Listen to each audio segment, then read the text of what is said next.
दोस्तों, जब भी हम म्यूचुअल फंड का नाम सुनते हैं तो सबसे पहले दो चीजें याद आती हैं, एसआईपी और शेयर मार्केट। लेकिन सच यह है कि म्यूचुअल फंड सिर्फ शेयर मार्केट तक सीमित नहीं है।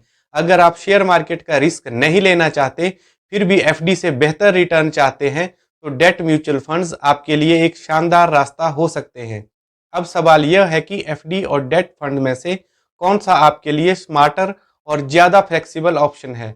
आज की इस वीडियो में मैं आपको आसान भाषा में समझाऊंगा डेट फंड्स का फायदा, उनका रिटर्न पोटेंशियल और फ्लेक्सिबिलिटी, और प्रैक्टिकल एग्जांपल के साथ दिखाऊंगा कि आपका पैसा कैसे स्लो और स्टेडी ग्रो कर सकता है, वो भी बिना एफडी जैसी रिजिडिटीज के। सबसे पहले बात करते हैं फिक्स डिपॉजिट की। एफडी में आप अपना पैसा बैंक या एनबीएफसी में डिपॉजिट करते हैं और गारंटीड इंटरेस्ट मिलता है। नॉर्मल कस्टमर्स को आजकल 6 से 6.5% इंटरेस्ट मिल रहा है और सीनियर सिटीजन को थोड़ा ज्यादा। लेकिन एफडी में दो मेन लिमिटेशंस हैं। पहला, प्रीमेच्योर विड्रॉवल पर पेनल्टी लगती है। दूसरा, आपको इनकम स्लैब के अनुसार टैक्स देना पड़ता है, यानी फ्लेक्सिबिलिटी और टैक्स एफिशिएंसी की कमी है। डेट म्यूचुअल फंड्स इसके मुकाबले इन्वेस्ट करते हैं triple A rated bonds, government securities और ट्रेजरी बिल्स में। रिस्क एफडी जितना लो है, लेकिन रिटर्न्स एफडी से थोड़ा बेटर हो सकते हैं। साथ ही आप किसी भी समय पैसा निकाल सकते हैं बिना पेनल्टी के, बिल्कुल लिक्विड सेविंग अकाउंट की तरह। टैक्स भी अब सिंपल है, जितना इंटरेस्ट या प्रॉफिट हुआ है वही आपकी इनकम स्लैब में ऐड होगा। कोई एलटीसीजी या कॉम्प्लिकेटेड कैलकुलेशन नहीं, यानी एफडी की रिजिडिटी और टैक्स इनएफिशिएंसी को आप अवॉइड कर सकते हैं डेट फंड्स में। और हाँ, रिटायर्ड लोग और जो इक्विटी रिस्क नहीं लेना चाहते, उनके लिए डेट फंड्स एक स्मार्ट चॉइस है। दोस्तों, डेट फंड्स के अंदर अलग अलग कैटेगरीज होते हैं और हर कैटेगरी के एडवांटेजेस होते हैं। सबसे पहला है लिक्विड फंड्स। ये बिल्कुल सेविंग अकाउंट की तरह है, पैसा कभी भी डालो कभी भी निकालो। एफडी जैसा रिटर्न मिलता है, लगभग 6 से 6.5%, लेकिन कोई पेनल्टी नहीं, यानी लिक्विडिटी और एफडी रेट दोनों मिल जाते हैं। जो लोग सेविंग अकाउंट्स में पैसा रखते हैं, उनके लिए तो ये फंड बहुत ही बेस्ट चॉइस है। सेविंग अकाउंट में इंटरेस्ट मिलता है 2.5 से 3% और इनमें मिलता है एफडी जितना इंटरेस्ट। दूसरा डेट फंड है अल्ट्रा शॉर्ट टर्म फंड्स, जिनमें इन्वेस्टमेंट हॉरिजन 3 से 6 महीने का होता है। शॉर्ट टर्म गोल्स या इमरजेंसी फंड्स के लिए आइडियल हैं और रिटर्न्स करीब 6.5 से 7% एक्सपेक्टेड है। तीसरा फंड है शॉर्ट ड्यूरेशन फंड्स। ये फंड्स 1 से 3 साल के लिए होते हैं। एफडी से थोड़ा बेटर रिटर्न और इन्फ्लेशन बीट करने की पोटेंशियल रखते हैं। लगभग 7 से 7.5% रिटर्न्स एक्सपेक्टेड हैं। चौथा फंड है कॉर्पोरेट बॉन्ड फंड्स और banking and PSU debt funds. ये funds high rated corporate bonds और पीएसयू कंपनीज में इन्वेस्ट करते हैं। ये स्टेबल हैं और करीब 7.5 से 8% एक्सपेक्टेड रिटर्न्स देते हैं।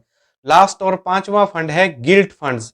ये फंड गवर्नमेंट सिक्योरिटीज में इन्वेस्ट करते हैं और सॉवरेन रिस्क होते हुए भी लगभग 7 से 7.5% एवरेज रिटर्न देते हैं।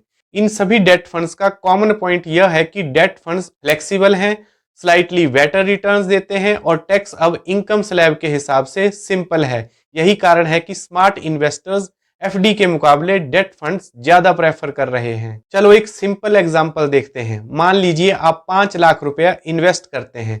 ऑप्शन 1 में अगर आप 5 लाख रुपया एफडी में 6.5% इंटरेस्ट रेट पर 5 साल के लिए डालते हैं, तो मैच्योरिटी लगभग 6,85,000 रुपये होगी। और अगर टैक्स स्लैब 30% है, तो आफ्टर टैक्स वैल्यू लगभग 6,30,000 रुपये रहेगी। ऑप्शन 2 में अगर आप 5 लाख रुपया डेट फंड में एवरेज 7.5% रिटर्न पर इन्वेस्ट करते हैं 5 साल के लिए, तो मैच्योरिटी लगभग 7,19,000 रुपये होगी और 30% टैक्स स्लैब पर आफ्टर टैक्स वैल्यू करीब 6,55,000 रुपया रहेगी।